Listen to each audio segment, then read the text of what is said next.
Do you think the Democrats have underestimated Trump, or are they just so out of touch with their base, or is it both? I think they've actually underestimated their base. I think it's a classical lesson of what you obsess over is who you ultimately become, Hmm. right? So think about it.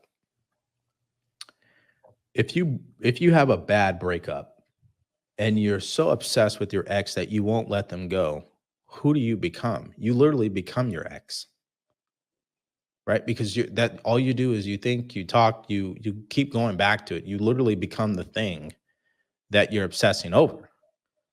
And the other could be true where you obsess over something that's positive, of course.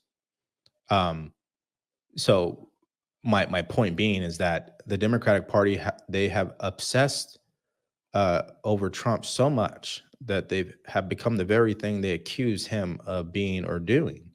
And as a result, they've forgotten the very principles on why they are called the Democratic Party, what has actually made them successful in the past. And as a result, key groups like minorities, Black people, Latinos, working class, blue collar, unions, families, they're all leaving that party and they're registering as Republican. By the way, this is not my opinion. This is what the numbers say. Since 2020, there are more people registered as Republicans and independents than Democrats. Democrats are the people who've lost a lot of their base, just in general. And part of it is also because they've been obsessing over the progressive movement in their party. And when you have Joe Biden and Kamala Harris, clearly that plays a role. And I think also, while we're on this point, I don't think maybe it explains why they're willing to allow the amount of illegal immigrants into our country, because maybe somewhere along the road they saw this coming. Maybe they saw the fact that, yeah, Black people, we're probably not going to be able to depend on them anymore in the future when it comes to getting votes. We're probably not going to be able to depend on the working class. This might be a theory, but whether it's true or not, it's playing out this way. So maybe they saw it, and that's why they've allowed the illegals to come into the country, because they know illegals are not going to vote for Donald Trump. They're going to vote for the Democrats. They are the ones who have told them to come to this country. And whether they told them directly or indirectly, everybody knows. Why would so many people come to this country? They come to this country because they know it's easy to cross the border. If it wasn't, they wouldn't come, right? And you So get free stuff. Yep. exactly. So I think to answer your question, that it's bigger than Trump. I tell people this all the time. This whole thing is bigger than Trump. Like, if Trump, uh, you know, let's say he served 4 years and then we never heard from him after that, what we're dealing with, we're going to continue to deal with. This is way bigger than him. And I think the Democratic Party, it's like the legacy media. They have sacrificed their credibility and their principles because they want to get Trump so bad. So who cares about the truth?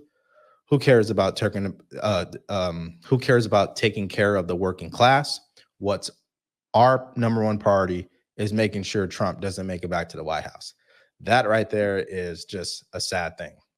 Yeah, your metaphor about the breakup is really astute, because it's like and I know when women go through a breakup, and if it's not a healthy breakup, what do they sit and do?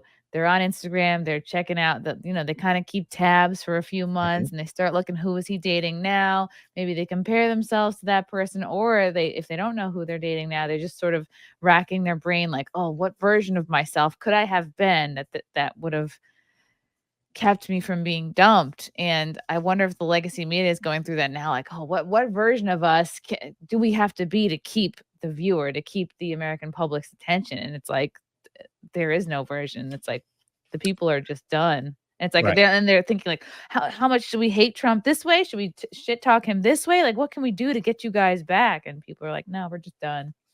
Yeah, it's one of those things where shoot first, ask questions later. They would rather pretty much make sure Trump doesn't make it back to the White House.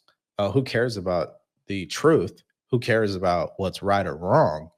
The only thing that matters is stopping him. This is why every question that Kamala Harris has been asked has always gone back to Trump this, Trump that.